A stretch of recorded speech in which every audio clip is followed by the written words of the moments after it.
Buenas noches, bienvenidos a Plan País. Hoy trataremos la crisis en el fútbol uruguayo. Vamos a recibir al vicepresidente de la Mutual, Matías Pérez, a Marcelo de León, presidente de la Gremial de Árbitros. También estará el presidente del Club Defensor, Daniel Jablonka. Recibiremos a un representante de la selección uruguaya, un exjugador, como es el caso de Sebastián Eguren. Y por supuesto estaremos junto con Gerardo Caetano en este tema que es la política y el fútbol. Vamos a una puesta a punto y luego con Martín Franco, periodista de esta casa, les contamos algunos detalles más. En julio, Wilmar Valdés acompañó a la selección en el Mundial de Rusia. Agradeció en sus redes sociales el trabajo de la selección, incluso decía y escribía con la convicción de un camino que nos hace creer y soñar. El 22 de julio escribió en su último tuit: reconfortado de estar habilitado por la Conmebol para postularme al desafío de continuar trabajando en el proyecto que permite seguir avanzando en nuestro fútbol.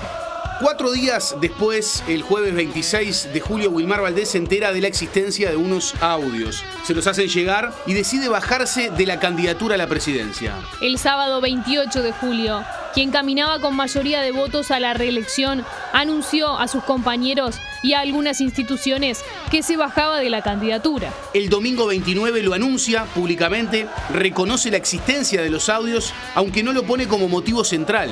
El lunes 30 de julio, a un día de la elección, presenta la renuncia en la Asociación Uruguaya de Fútbol por razones estrictamente familiares y personales. La denuncia fue por razones particulares y familiares y en definitiva es lo que versa en la carta, es la verdad.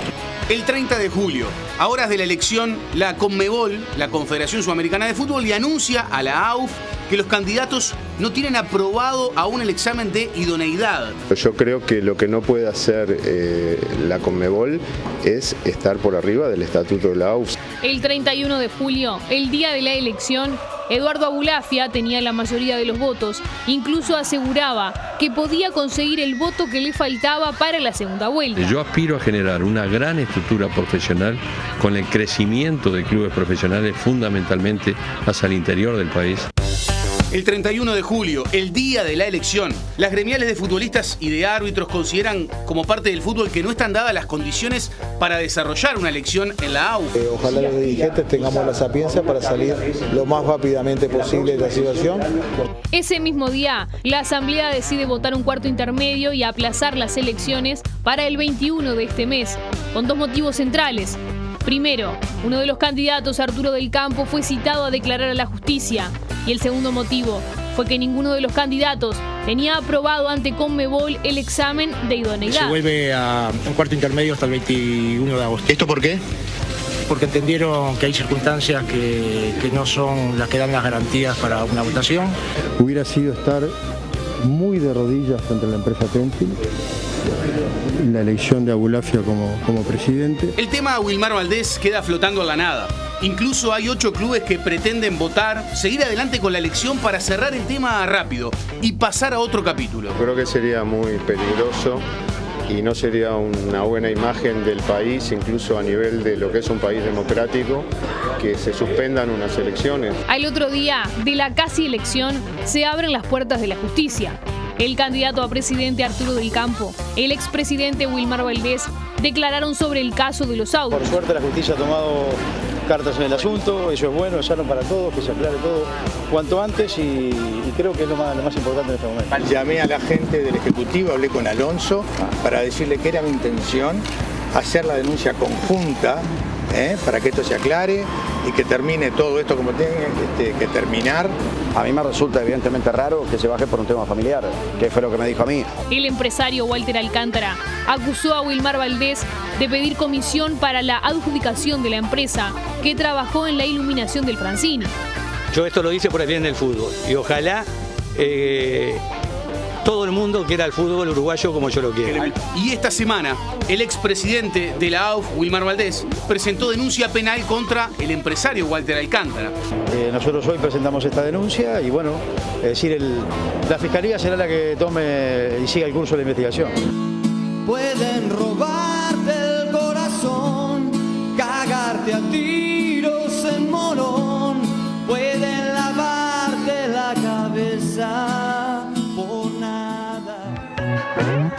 decirles que esta noche también estaban invitados Arturo del Campo y Eduardo Abulafia. Ambos declinaron concurrir a Televisión Nacional, ambos señalaron que no iban a hacer declaraciones por el momento. Buenas noches, Martín Franco, gracias por quedarte. Acá estamos. Martín, ¿habrá efectivamente elecciones el 21? Cuando se levante el cuarto intermedio. Sí, vamos a un pequeño panorama. Sí, el 21 es la fecha, está fijado. Después el tema es ver si realmente a partir de ahí se puede definir o puede haber un nuevo presidente ese día.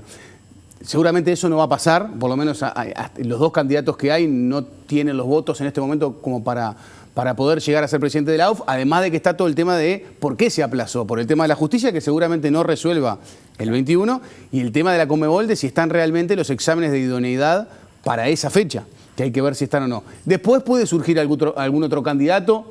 La asamblea y los clubes y el fútbol pueden sorprender y dar batacazos más allá del estatuto y de las reglas, como ha pasado en otros momentos, y así apareció Wilmar Valdés cuando formábamos parte de aquella elección y nadie lo tenía como posibilidad, y apareció después del nombre de Óscar Curuchet, que estaba flotando en aquel momento en la Asociación Uruguaya de Fútbol. Pero es difícil que, si no aparece un nuevo candidato, haya presidente. El nombre es el de Ignacio Alonso, con quien traté de hablar en estas últimas horas, y sé que puede llegar a ser una alternativa y una posibilidad. Acá el tema es concreto y hay que hablar con la transparencia que uno tenga y con datos también concretos para no tampoco divagar, porque se han dicho muchas cuestiones, sobre todo vinculadas al tema justicia, que a veces no hay que levantar y pasar porque los medios a veces funcionan así, no está bueno que se funcione, sino en estos temas tratar de ser lo más delicado posible y tratar de recurrir a las fuentes reales, ¿no? Están los problemas de siempre y están los problemas que van surgiendo. El fútbol de la hora es una consecuencia de cuestiones que fueron pasando, algunos cambios sociológicos y búsquedas que se han planteado, las más importantes vinieron en su momento de parte de los jugadores, han sido muy saludables los cambios que se lograron a nivel de selección nacional, sobre todo para nuevos ingresos, y eso es real, pero ha sido un fútbol que se ha ido empobreciendo, que ha ido recurriendo o hipotecando muchos intereses a terceros, tanto sea empresa de televisión como empresarios y las instituciones. Bueno, y hoy muchos clubes se encuentran en situaciones límites en donde quieren, el otro día estábamos en la AUF, de forma desesperada, la mayoría de ellos, encontrar una alternativa. Y en eso hablo de una extensión de contrato, ¿no? Te decían, y a mí me paraban enfrente y me decían, necesito que gane Abulafia porque necesito plata mañana. Entonces hay una necesidad y una realidad planteada desde el fútbol que es una consecuencia de hipotecar, de tercerizar, que viene desde épocas muy pasadas, de 1998, y aquel primer contrato de Figueiredo en donde otorgó muchas cosas. No solamente la televisación de partido, que se hace en todo el mundo y que está bárbaro, que haya empresas privadas que televisen y que formen parte, sino el hipotecar muchas otras cuestiones que eran posibilidades de ingreso. A nivel de jugadores, te decía, se consiguió, pero por eso digo, los problemas de siempre y los problemas que van surgiendo. Por ahí el escenario, ¿no? Welker se reunió en la jornada de ayer con el maestro Tavares, algo que creo yo a todos los uruguayos nos importa mucho. No tanto ahora saber si el maestro va a estar en los amistosos de septiembre contra México y Colombia, sino más bien como el proyecto de largo aliento, pensando en 2019 la Copa América, pensando en el Mundial en Qatar. Sí, el presidente interino, por así llamarlo, de la AUF, nos confirmó a nosotros en Televisión Nacional que se reunió, que la charla fue positiva, que la estrategia es buscar que se pueda llegar a un acuerdo por 4 años y antes del 21 para, bueno, con el apoyo político y por supuesto la aceptación de los clubes para que Tavares siga siendo el entrenador. El tema es que haya una apuesta real y que no se vendan espejitos de colores, porque hoy Óscar Tavares, con la credibilidad que tiene y la fuerza a nivel de opinión pública, es el salvavidas para muchos, ¿no? Es el salvavidas para tratar de tapar una realidad que ya la gente ve en su casa cada vez que prende la tele. Entonces es, bueno, lo voy a buscar, lo quiero, apuesto a la continuidad, pero le doy el apoyo, porque también el entrenador hace un tiempo en una conferencia hablaba del proyecto de selecciones nacionales y la necesidad de seguir apostando a nivel juvenil, de conseguir amistosos. O sea, no es, lo voy a buscar a Tavares, le ofrezco y que me tape todo lo malo que está pasando, sino que haya una apuesta real, que busca este ejecutivo provisorio, que lo quiere hacer, y que bueno, hay que ver si cuenta con el apoyo de los clubes para terminar firmando un contrato y que Tavares, que sin contrato no lo va a hacer, pueda firmar ese contrato y dirigirlo. Martín, gracias por haberte quedado esta noche. Nosotros ahora vamos a hacer, bueno, el tema va a seguir en la justicia. Vamos a ver si algunos que son testigos irán en carácter de indagados, que ya es otro estatus para concurrir a la justicia, cambia y cambia.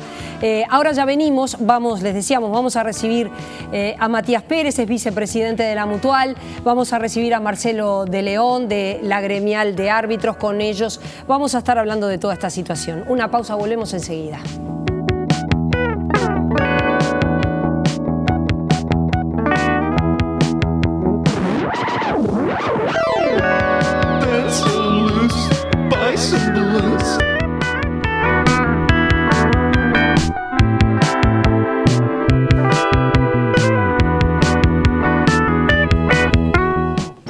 Y le damos las buenas noches a Matías Pérez de la Mutual, vicepresidente. Bienvenido, un gusto recibirlo. Recientemente en el cargo, decíamos hace un ratito, cuando llegaba a Televisión Nacional, hace 15 días, recién nos estamos organizando. Bienvenido también Marcelo de León, presidente de la Gremial de Árbitros, un gusto.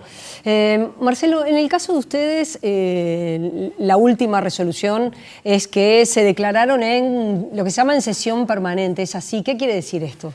Bueno, primero destacar que la reunión de ayer fue muy importante y de mucha concurrencia.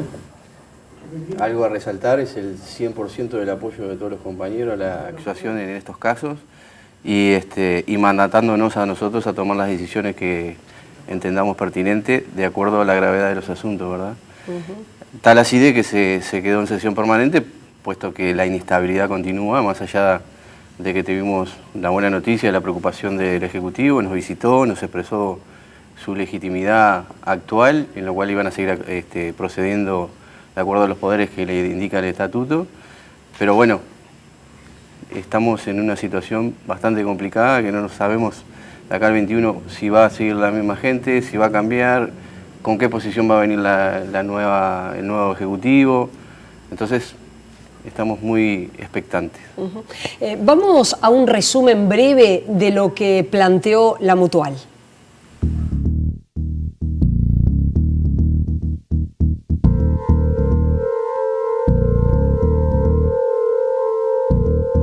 La Mutual Uruguaya de Futbolistas Profesionales pidió a la Asociación Uruguaya de Fútbol, AUF, suspender las elecciones para elegir nuevo presidente, ya que entiende que no están dadas las condiciones normales ni las garantías mínimas para realizarlas.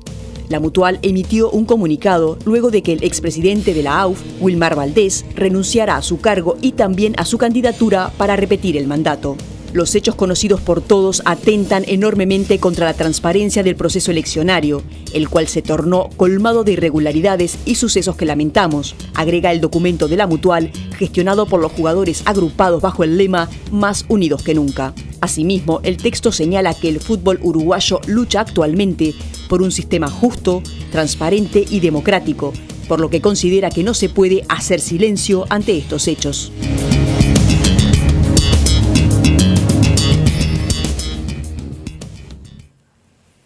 Matías, bueno, ¿cómo están evaluando este momento?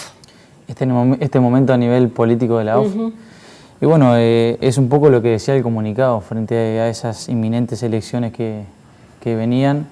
Entendimos que no estaban dadas las condiciones, entonces bueno, nos manifestamos porque entendemos que tenemos que siempre velar por nuestros socios. Entonces creímos que no estaban en las condiciones y bueno, la Asamblea nos terminó dando la razón. Y bueno, ahora eso estará en manos de la AUF, que transcurran de manera ordenada y que las condiciones se den. ¿Creen ustedes que habrá elecciones el 21, ahora el 21 de agosto? Las intenciones van a estar. Hay que ver si se los permiten, porque en realidad no ha cambiado nada desde la última elección por la causa de los certificados de idoneidad de Conmebol. O sea que si aplicaríamos la lógica no debería haber elecciones, salvo que Conmebol se expidiera antes de las mismas.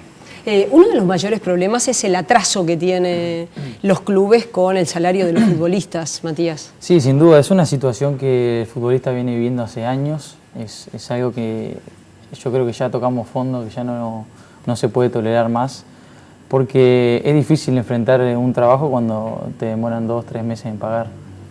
Y bueno, en un momento uno quizás lo asumía porque estaba creído de que el fútbol uruguayo era pobre y que era la situación que nos tocaba vivir como país, pero desde el momento que nos damos cuenta que el producto fútbol uruguayo vale muchísimo más, que quizás con otro tipo de gestión estas cosas no pasarían, ahí es donde nos alarmamos, concientizamos y nos ponemos un poco a disposición y trabajamos para que eso ocurra, desde nuestro humilde lugar que es del futbolista, ¿no? Marcelo, ¿también hay atraso en el caso de los árbitros? No, o sea, acá hay un sistema un poco más avanzado que se ha ido trabajando con el Ejecutivo, que hasta hoy está en funciones, en lo cual es un sistema de profesionalización. Tenemos algunos pendientes, como es el tema de la ropa, que recién ahora empezamos a acomodar con algunos faltantes desde el año pasado. La de este año todavía no se habían entregado. Tenemos un tema con el lugar de entrenamiento, el cual el contrato se venció y tenemos que hacer una renovación de lo mismo. Tenemos atrasado la firma ya acordado con los sponsors para poder proceder a los estampados.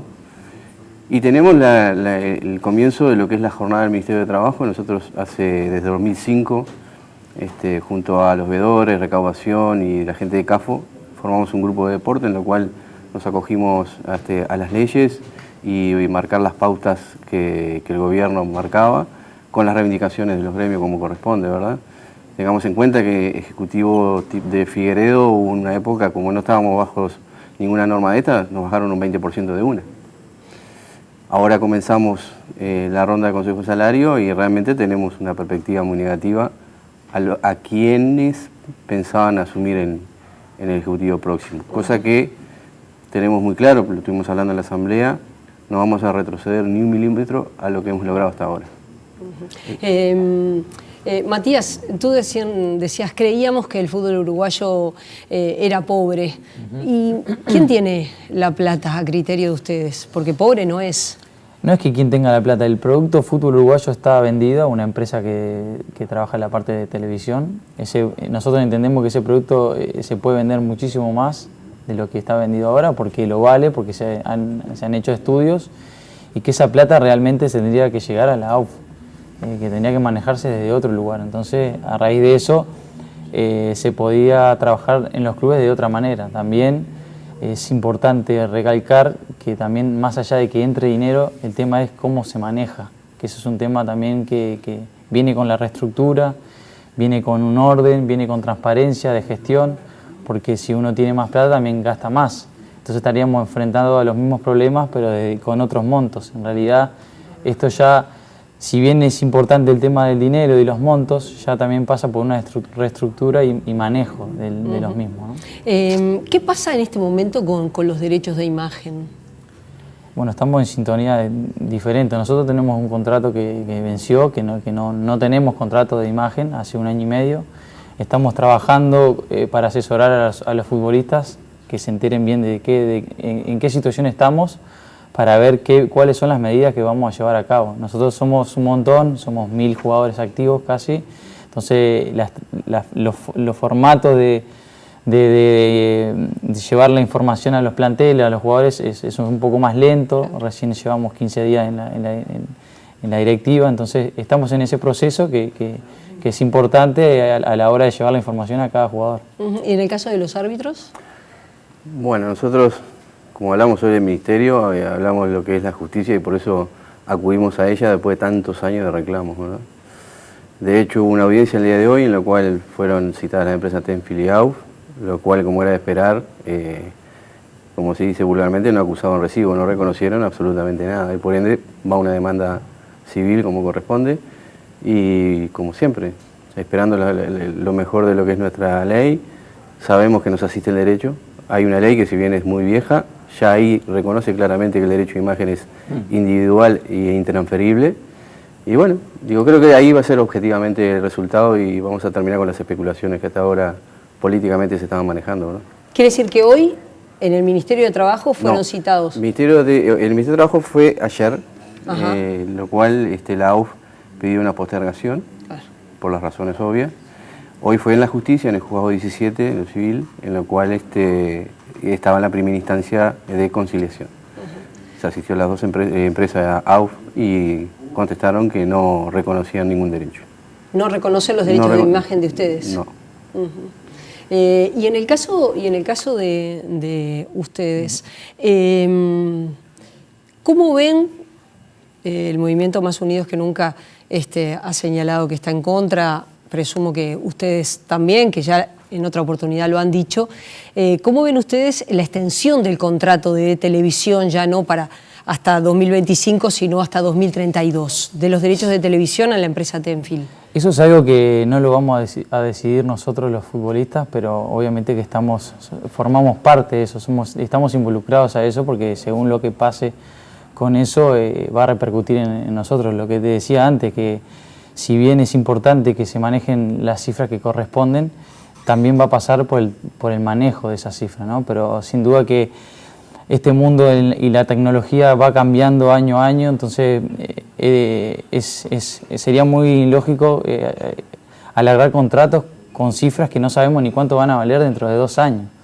Entonces es un tema muy, muy delicado. Lo que sí sabemos que vale muchísimo más de lo que se paga hoy, y que eso notoriamente cambiaría el fútbol en todas las áreas, no solamente para los futbolistas, para todos los que viven en el entorno del fútbol.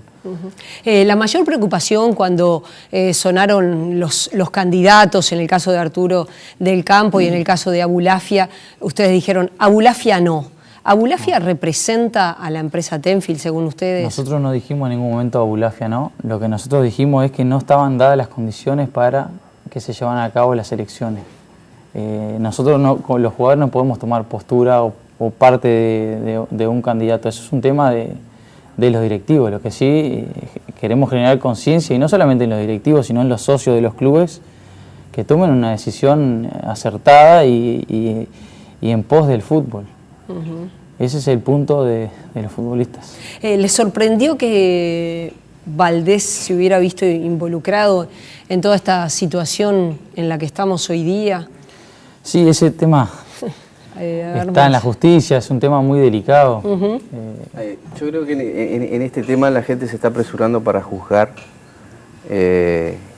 antes que la ley y la justicia se pronuncie. Es muy fácil correr rumores más allá de los audios que a veces pueden ser sacados de contexto. Yo creo que no soy quien ni el resto de la población como para poder juzgar a una persona, más cuando está en un ámbito de la justicia. Pasó hace muy poco tiempo con el señor Bauzá, en lo cual se le había incriminado y ya la gente, como en este caso, hizo un juzgamiento sin que la justicia se pronunciara, y sin embargo Bauzá salió totalmente limpio de toda esa situación. Y no veo a la misma gente que en aquel momento brindaba esas acusaciones salir a gritar y a rumorear de la misma manera que Bauzá realmente no tuvo nada que ver en esto. De los 10 presidentes fue el único que no estuvo implicado en ninguna instancia ilegal. Yo sé que no es decisión de ustedes, pero ¿les gustaría a Bauzá como nuevamente presidente de la AUF? Y hizo las cosas muy bien y nos ha dejado bien parados. Yo creo que es un excelente dirigente. Después de ahí a que llegue a la AUF o no, marcó un buen precedente. Creo que estamos perdiendo buenas personas. No puedo juzgar en este momento a Wilmar, más allá de la amistad que nos une. Cada uno será cargo de sus actos, pero estamos perdiendo buenos dirigentes por intereses que le hacen daño al fútbol. ¿El fútbol sigue su rodaje normal dentro de esta situación, se podría decir? Sí. Normal no, es imposible. Normal no, pero bueno, sigue habiendo fútbol. Yo creo que acá lo único que parece que fin de semana tras fin de semana, lo único que nos preocupa es que haya fútbol.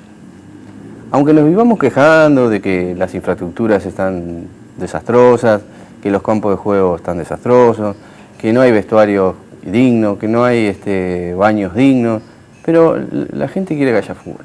Claro. Y así estamos, ¿no? Lo que la gente tiene que tener conciencia es que si esto no cambia y todos nos tenemos que poner, que va a haber daños colaterales, eso por supuesto, esto no va a cambiar. Y en algún momento esto va a terminar, porque no hay otra. O sea, ya hubo un club este año que no pudo participar por falta de pago, y hay varios que están en el mismo camino. Por eso esa desesperación de hacer algunos acuerdos que lo único que le hacen es seguir repartiendo la miseria. Yo siempre digo, no podemos vivir como rico y como pobre. Hay que realmente definir lo que queremos. Sí, yo creo lo mismo que él, y también agrego que el fútbol es de todos. Que apelo a la conciencia de toda la gente que vive y ama el fútbol, porque más allá de todo lo que manejaba él, de los vestuarios, canchas, también están las instalaciones de los estadios y la gente pueda ir a un partido y vivirlo desde otro lugar, con comodidades. Y eso va a pasar por la conciencia de todos, de poder cambiar este fútbol que hoy sabemos que puede cambiar. No es que no se puede porque no da, sí se da, sí da. Va a depender de todos. Gracias a ambos por haber venido. Hacemos una pausa rapidísimo. Ya venimos con el presidente de Defensor, Daniel Jablonka.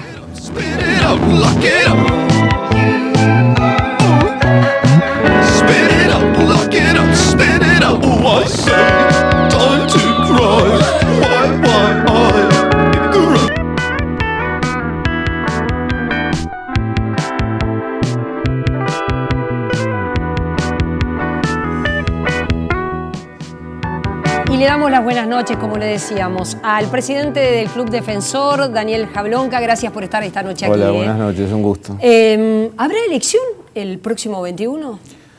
Bueno, elección suponemos que va a haber. Lo que no sé si va a haber es presidente, ¿no?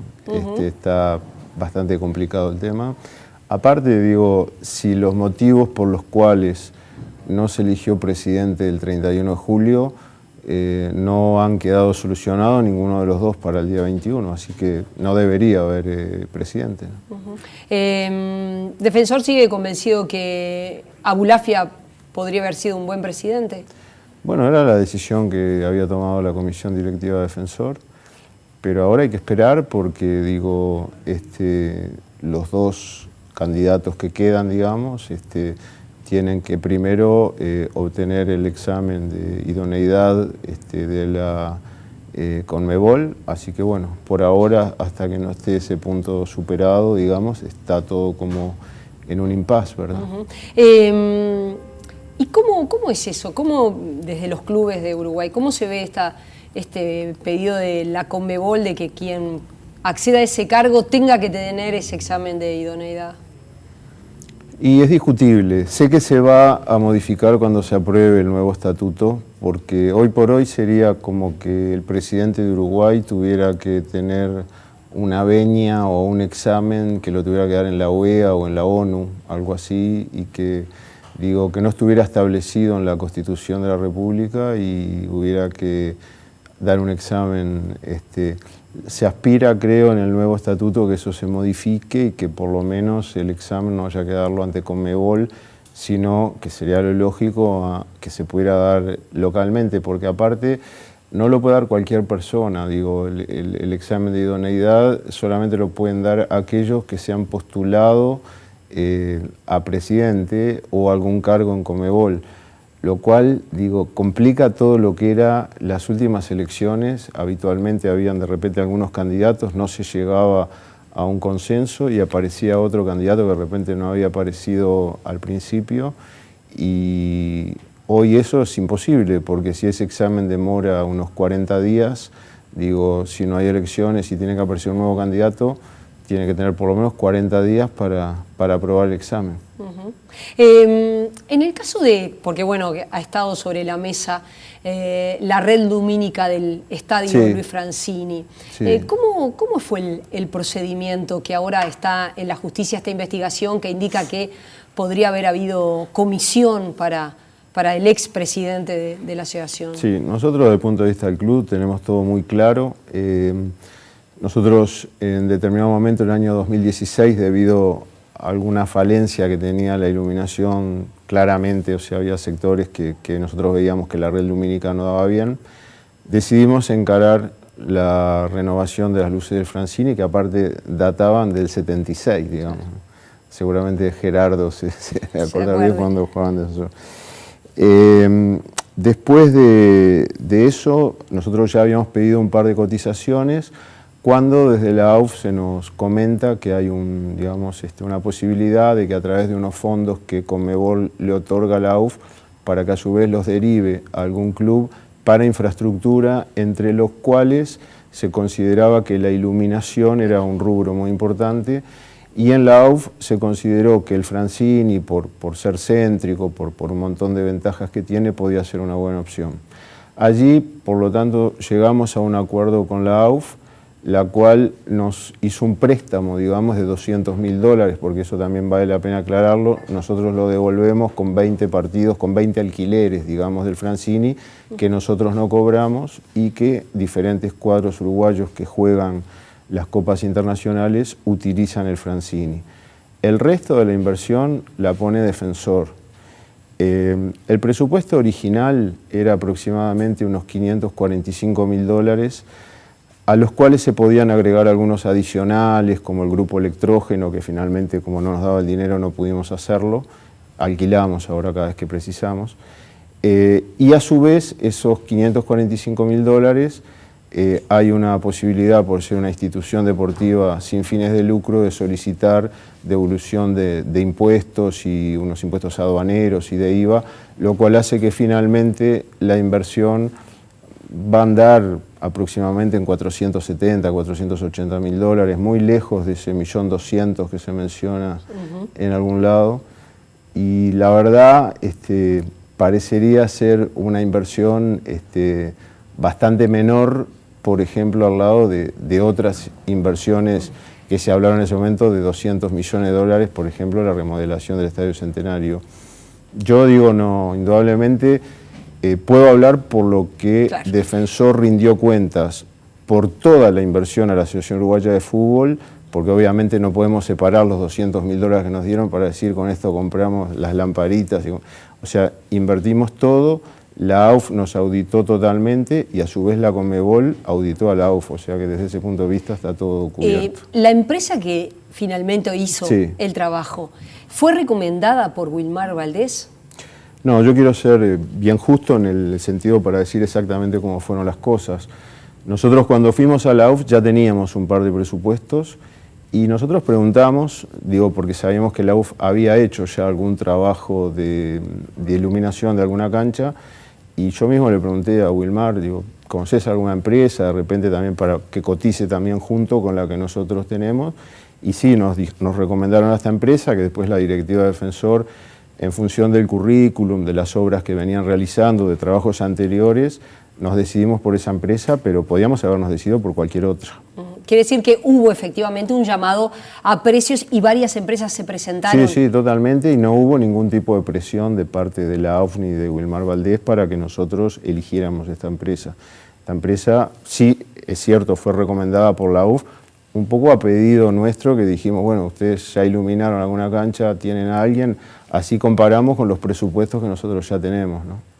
Pero ustedes, esto que aparece, la posibilidad de que hubiera recibido comisión, coima, ustedes de eso se están enterando ahora cuando se hace. Obviamente, ni siquiera pudimos escuchar los audios, quizá por suerte, digo, porque nos enteramos por la prensa de todos esos audios y pensamos que estando el tema en la justicia, lo único que hay que hacer es esperar, porque acá también hay una cosa, digo, si hubiera un perjudicado, el perjudicado es Defensor, porque la Conmebol, o a través de la AUF, lo que hacía era un aporte, digamos, reembolsable de $200.000, así la inversión fuera 450, 500 o 600, o sea, la diferencia la pone Defensor, ¿no? O sea que nosotros lo primero que vamos a hacer obviamente es esperar que la justicia se expida, y ahí claramente también hay dos lados que uno que tiene que ver, porque un lado es una empresa privada donde a uno le dan un precio que no sabe cómo está compuesto, digo, puede tener un costo,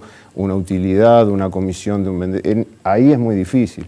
Obviamente lo que sería problemático es si el presidente de la Asociación Uruguaya de Fútbol estuviera involucrado en algo de eso. No podemos decir nada sino esperar a lo que diga la justicia, ¿no? En las últimas horas se conocía que Welker se plantea la posibilidad de viajar a Buenos Aires, hablar con la cadena TNT, hablar con Fox, por el interés del fútbol uruguayo. Él dice, bueno, rompamos con Tenfield, que se pague la multa, que no es una multa menor, pero bueno, que se pague la multa. ¿Cómo ve esa posibilidad? Yo creo que tanto Edgar Welker como los neutrales que quedaron deberían en este periodo de 20 días que están ellos hacer más que nada un trabajo de administrativo y de mantenimiento, digamos, de las cosas para que haya fútbol. Me llama la atención que en pocos días quieran, porque no solo eso, quieren ya firmar el contrato con Tavares, quieren hacer todo lo que de repente no hicieron anteriormente cuando estaban, digamos, elegidos por un mandato que terminó de alguna manera el 31 de julio. Ahora ellos siguen, si bien digo, tienen derecho a seguir, pero siguen porque no se pudo llevar a cabo el proceso eleccionario, sino el mandato de ellos ya había terminado. Entonces nosotros pensamos que no es lo ideal,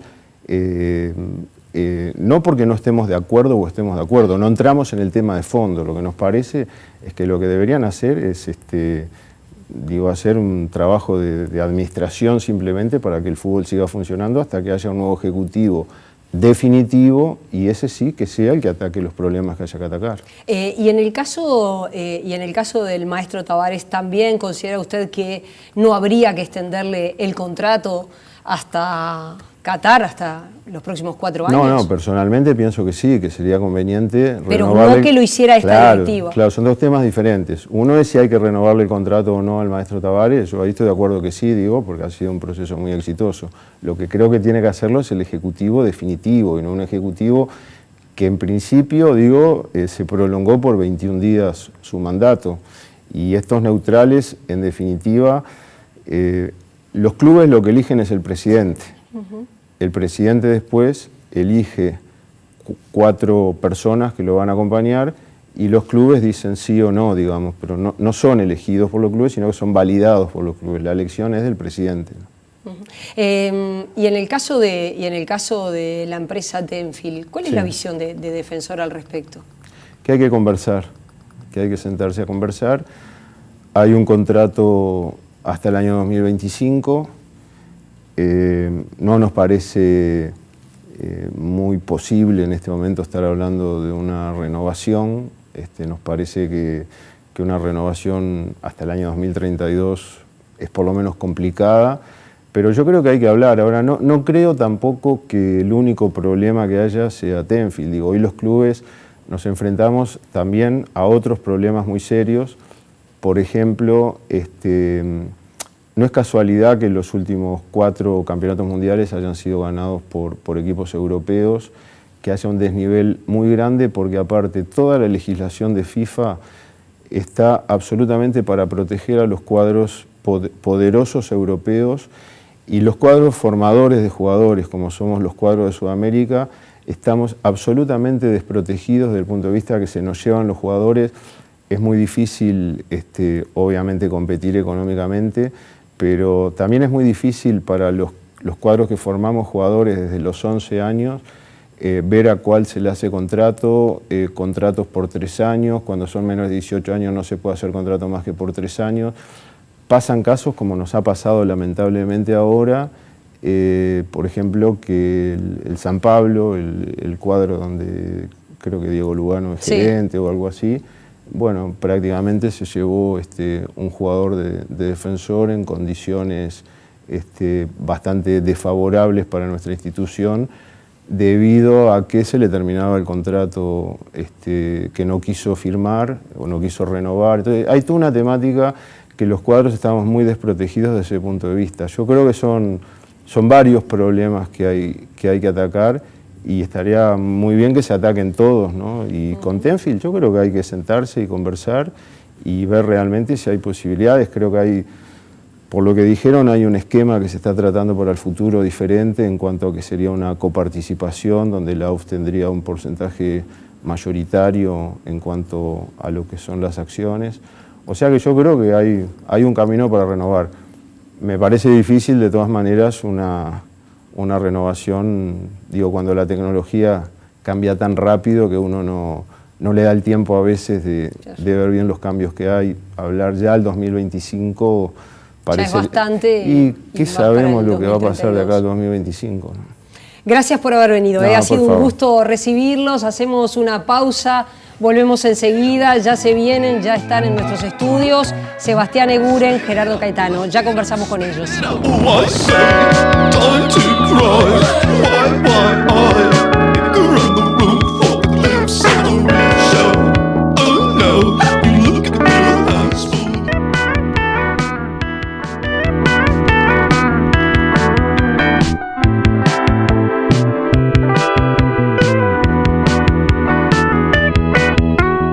símbolos como la bandera o el himno nacional se exhiben más durante los partidos de la selección que durante las fechas patrias.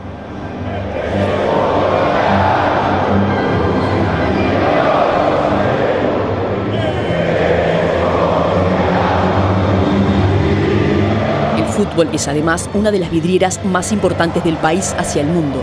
Según un estudio realizado por la Universidad de la República, el fútbol es más importante que la política. El 44% de la población expresa que este deporte es importante en sus vidas, mientras que la política lo es para el 40%. La nota distintiva, y voy a procurar no emocionarme, fue la entrega inconmensurable que tuvieron todos los jugadores que estuvieron en el campo. Y eso es parte del fútbol para nosotros. Respecto a la selección nacional, la encuesta muestra que el 74% de los uruguayos siente que la selección actual lo representa y le despierta orgullo, y el 72% de la población mira los partidos por televisión o internet. Yo me permito decir que tenemos que tener cuidado cuando nos consideramos únicos en algunas cosas, ¿eh? Me parece que es una posición poco humilde. Según un análisis de la empresa Factum, la selección actual representa valores como el compañerismo y el sentido de equipo, la disciplina, el esfuerzo, el compromiso con el trabajo, la prevalencia de lo colectivo sobre lo individual y la asunción de los propios errores. Cuando se tiene la suerte de ganar, hay que ganar sin estridencias, ¿eh? Que los demás vean y que traten de descubrir que por qué las cosas, pero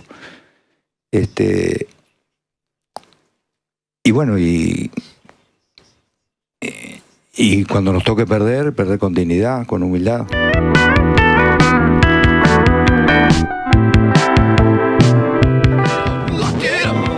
Y es un gusto tener esta noche a Sebastián Eguren, exjugador de la selección uruguaya, uno de los jugadores de esta generación dorada.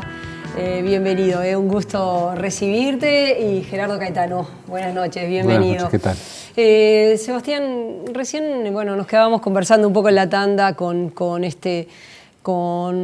Jablonka, por lo que él dice, ¿no? Que estamos cada vez más en desventaja con respecto a Europa, donde nuestros equipos están en desventaja con los equipos europeos, que terminan llevándose a todos los chiquilines. Esa es la verdad, ¿no? Sí, un poco. Buenas noches, perdón. La discusión venía porque el cambio de la legislación no fue hace tanto, fue por una ley Bosman, que los futbolistas tuvimos otras posibilidades para salir. Antes los clubes eran propietarios de los derechos federativos y económicos hasta casi los 27 años de los futbolistas. Y lo que yo le preguntaba era si antes los clubes uruguayos eran realmente ricos, teniendo la posibilidad de vender los futbolistas hasta último momento. Y realmente no lo eran, la historia la conocemos todos y yo creo esencialmente que esto cambia cuando la televisación impacta realmente económicamente en el fútbol. Antes los ingresos reales de los clubes venían por la gente que iba a la cancha, por la compra de entradas y alguna venta eventual. Y ahí realmente sí, Nacional, Peñarol eran potencias en América, como River, y podían competir con otros clubes. A partir de que la televisión impactó económicamente, quedamos atrás. Tenemos un mercado más chico, un producto que lo vendemos bastante mal y bastante poco. Pasamos a ser los más pobres del continente. Entonces yo creo que esa es nuestra realidad. Lo está haciendo una evaluación un futbolista que no terminó la secundaria, pero creo que haber visto cosas que sí, que nosotros no podemos compararnos con los grandes clubes, porque los grandes clubes o las grandes ligas venden el producto mucho mejor que nosotros y mucho más interesante. Ahí pasamos a estar en desventaja. No creo que por las situaciones de la venta de futbolistas únicamente, ¿no? Gerardo, la situación está muy complicada, muy compleja, ¿no? Hoy recorría alguna calle de Montevideo. Todavía hay banderas. Todavía hay banderas. Tú fíjate el contraste. Hace un mes y medio, mirábamos al fútbol uruguayo a través de ese espejo maravilloso del que tú has formado parte, que tanto admiramos, que tanto bien le ha hecho al Uruguay, acaudillado por esa gran figura que es el maestro Tavares. Todavía hay banderas, pero entre medio ha ocurrido esto, tremendo, en una novela que todos los días vamos descubriendo cosas nuevas. Yo creo que hay que aprovechar mucho a esta generación dorada Sebastián dice que no terminó secundaria, pero tuvo otra universidad. Tuviste otra universidad y tuviste maestros y tuviste una referencia como la del maestro Tavares. Y de verdad, yo jugué al fútbol hace mucho tiempo, yo veo hoy un nuevo futbolista, mucho más consciente de sus derechos, mucho más consciente de que es un trabajador y mucho más consciente de dar una pelea por una transformación más estructural. Y yo creo que hay que aprovechar esto, hay que aprovechar esto. ¿Por qué lo que ustedes vivieron con la selección no derrama? Es lo que quizás mucha gente se pregunta. Yo creo que por el gran líder que tenemos, afortunadamente. Estamos de acuerdo un poco con lo que decía recién Gerardo, es Caudillesco, porque sin Óscar esto no hubiera sido posible, estoy convencido. Pasaron 4 o 5 presidentes, no tengo el recuerdo, con todas las dificultades que tiene el fútbol uruguayo y se mantiene porque un gran líder tiene la convicción de llevarlo a cabo. Lo pensó, lo proyectó y lo hizo. Y lo lleva a cabo con entereza. Tuvo además las dificultades físicas que uno podía pensar, puede flaquear el hombre. Pero no, al contrario, yo me sentí cada día más orgulloso de él. Entonces, de alguna manera, yo creo que es muy visible que los grandes proyectos y las grandes consolidaciones de las cosas necesitan líderes importantes y realmente la Asociación Uruguaya no lo ha tenido. Con el respeto para todos, yo a muchos de los presidentes les tengo aprecio, pero no han sido grandes líderes. El gran líder que hemos tenido en el fútbol uruguayo ha sido Óscar. Yo creo que después el otro gran liderazgo lo han tenido los 2 capitanes de la selección uruguaya en los últimos 10, 12 años. Y eso habla muy bien de nosotros, pero también deja, de alguna manera, mostrándonos también la clase dirigencial. Y digo que no hablo mal porque nosotros somos profesionales de lo nuestro y ellos quizás no. Y entonces también hay una desventaja porque yo fui profesional del fútbol los 17, 18 años que jugué, Óscar de la misma manera, y bueno, creo que sería un cambio importante que también los dirigentes fueran pagos, rentados y profesionales, ¿no? Este momento que se está viviendo, ¿no? Que se sustancia en la justicia, todos los entrevistados de hoy obviamente trataron de ser muy cuidadosos con lo que se decía, porque bueno, sí, efectivamente se está sustanciando en la justicia, pero bueno, da la pauta de esa necesidad que se tiene de cambiar el fútbol uruguayo, ¿no? Hoy Martín decía, equipos pobres que están diciendo, necesito que llegue este o cual presidente porque necesito plata ya. Bueno, pero yo también escuché con mucha atención al presidente de la gremial de árbitros decir algo muy, muy ajustado. Decir que todos los días este pueblo que es futbolero está como obsesionado porque haya fútbol el fin de semana. No importa nada. Y bueno, ellos que son trabajadores, los árbitros, también los dirigentes, pero desde otra mirada, saben las condiciones en las que estamos teniendo fútbol todos los fines de semana. Incluso después tenemos las derrotas, no quiero ahondar por heridas, las derrotas de los equipos uruguayos de las últimas horas, pero son derrotas generalizadas. Y este contraste con la selección, y ahí yo hago acuerdo, la conducción, el liderazgo, que no es el personalismo. Porque quien conoce a Tavares sabe que no es un personalista. Es conducción, es convicción. Es decir, bueno, vamos a dar la pelea. No somos mejores que nadie, ni más guapos que nadie. Vamos a dar la pelea y vamos a mirar lejos. Esto también tiene que ver con la política. Nosotros en el Uruguay vemos esa convicción, esa energía de transformación, esa visión de dar la pelea que en otros momentos tuvimos. Yo creo que tal vez ha llegado el momento de repensar el lugar de los jugadores. Y yo creo que esta generación lo está haciendo. Yo un día escuché a un dirigente decir, hay 3 clases de personas. Los buenos, los malos y los jugadores de fútbol. Qué atrevido. Bien, yo creo que eso, que es una vieja historia, había presidentes de clubes grandes que se ufanaban de no haberle dado la mano nunca a un jugador, que se terminó. Y que ahora en el mundo, exfutbolistas, bueno, ocupan roles dirigenciales con capacidad de liderazgo, con capacidad de conducción. Hay que repensar esas cosas. Es una decisión que Uruguay, la Asociación Uruguaya de Fútbol, no continúe con los derechos de televisión con la empresa Tenfield hasta el 2032? ¿Ustedes tienen esa convicción desde Más Unidos que Nunca? Primero yo debo ubicarme en el lugar cierto. Sí que ideológicamente yo me siento muy cerca de ellos, pero el movimiento habla de futbolistas. Yo soy un exfutbolista, si bien me siento parte de todo, yo creo que hay que respetar los ámbitos. Yo soy un entrenador y mi gremio hoy es el otro, pero sí que obviamente que siento que yo creo que sería dar pasos atrás nuevamente. No habla de la lógica que demanda el fútbol. O sea, el fútbol ha crecido en la historia económicamente siempre. Siempre el producto se pagó más, siempre. O sea, sería ilógico vendernos hasta 12 años por allá. O sea, es de sentido común. Por eso hablo del liderazgo, porque Oscar lideró desde el sentido común y no nos impuso nada. Nos enseñó, no digo cátedra de nada, él nos enseñó. Y de alguna manera desde ese lugar, del sentido común, pasamos por momentos jodidos nosotros, y siempre hablando de lo deportivo, nadie se iba a morir, nadie iba a desaparecer, ni mucho menos. Pero afrontamos los momentos complicados con sentido común. O sea, nunca hizo otra cosa que él no nos dijo que iba a hacer. Entonces, qué sé yo creo que gobernar usando el sentido común podríamos llegar a lugares mucho más confortables para el fútbol uruguayo y para el resto de la sociedad. El fútbol creo que es parte de nuestra cultura y de nuestra esencia. Tenemos que estar todos. Hoy hablaban ustedes de la gente que va al fútbol y no nos quejamos, pero no nos quejamos de nada.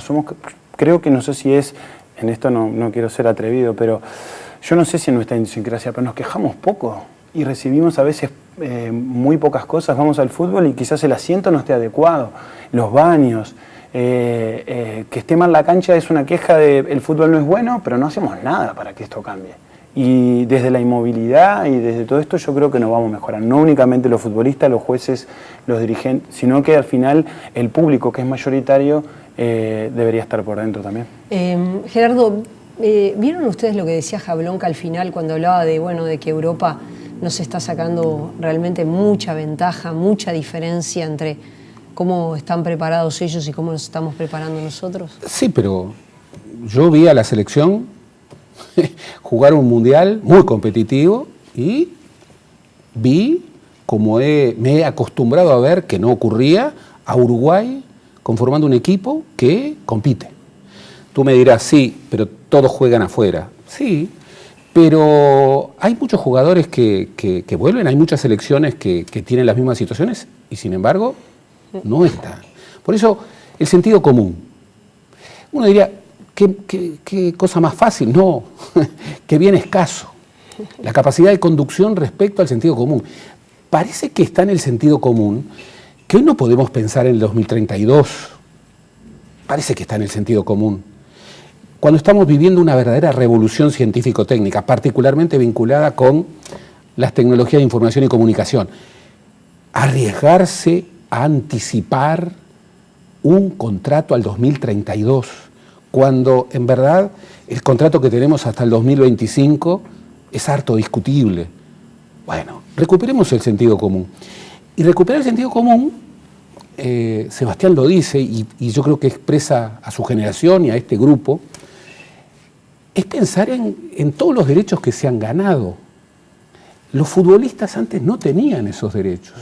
Vivían en situaciones muy complejas, tú lo dijiste, hasta los 27 años eran rehenes, Bien, ahora han viajado por el mundo, han visto cómo se maneja el fútbol en otros países. El fútbol es muy importante para este país, hay muchos trabajadores que viven del fútbol y no solamente los futbolistas, los árbitros. Es una industria cultural muy relevante, es muy importante como espejo cultural para la sociedad.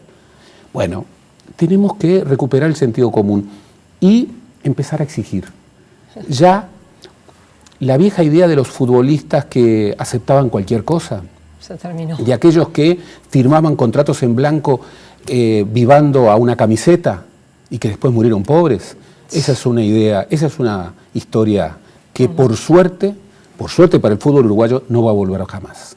La última, ¿te animás a recordar? Hay una anécdota muy interesante en el libro maestro del colega señor Ans, donde vos contás una anécdota del encuentro con el maestro después de un encuentro entre Uruguay y Argentina, donde él les habló, contales a la teleaudiencia. Sí, en realidad marcando un poco la línea de lo que él pedía que nosotros fuéramos como futbolistas. Fue un partido que nosotros a los 11 minutos prácticamente perdimos 2-0. Enfrente estaba... Yo sé esa anécdota. Sí, estaba Messi, estaban todos, Tevez, estaban todos en el mejor momento. Y la verdad que yo tengo el recuerdo muy vivo de mirar para arriba y ver el placar de Monumental, decía 2-0, 11 minutos, y nos miramos y dijimos, esto puede ser cualquier cosa, esto puede ser una catástrofe.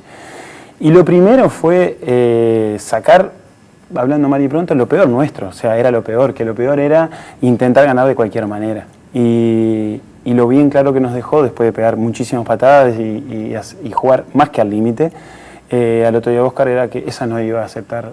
Esa manera él no la iba a aceptar, que había otra manera de luchar, que ahí yo empecé a entender cosas de que no solamente no era ganar a cualquier manera, sino empecé a entender la humildad. Cuando él dice que no somos más ni menos que nadie, la primera demostración de humildad es saber perder. O sea, si yo no soy más que él, puedo perder con él perfectamente. Que no quiera y que voy a hacer lo posible para ganarle, totalmente. Pero fue de los primeros aprendizajes que me empezaban a llegar de él y que entendí, que decía, bueno, yo acá tengo, cada vez que venga a la concentración, primero cambiar mi actitud, entender el juego de otra manera y abrir las orejas. Yo con él le aprendí muchísimo y aprendí realmente. Es un hombre que enseña desde el ejemplo constante. Es difícil decir, pero no nos impuso nada. Y eso que hubo... cambios importantes como ese, yo sentía que a patadas yo tenía que demostrar eso, que si estábamos perdiendo y era contra los argentinos, yo los tenía que matar a patadas, y era horrible esa sensación, pero en realidad fue el primer sentimiento. No fue difícil de cambiar porque sí queríamos pertenecer todos a la selección y había que de alguna manera comportarse de ciertas maneras. En 10 segundos te lo voy a complementar con algunos detalles que no digo. Efectivamente, Sebastián y el Chengue, 11 minutos, 2-0 perdiendo. Y el Ruso Pérez. Y el Ruso Pérez. No dijeron, vamos a acabar con tanta dulzura, sino que le dijeron, empezaron a comentar, vamos a perder por muchos goles, pero capaz que yo me llevo una rodilla o me llevo un tobillo. Y el maestro los convenció y... En esa época había que tener mucha capacidad de conducción. ¿Por qué? Porque ¿qué le decían al maestro en los primeros tiempos? Dirige equipos de señoritas. Bien. Esa capacidad de persuasión propia de un maestro de profesión como lo es Óscar Washington Tabárez es algo muy importante y es algo que es muy difícil de registrar. Ojalá que la AUF pueda encontrar una capacidad de conducción, una convicción como la de Óscar Washington Tabárez. Gracias a ambos por haber venido esta noche. Ha sido un gusto recibirlos. Nosotros nos despedimos. Volvemos el próximo miércoles a las 20 horas. Plan País. Buenas noches.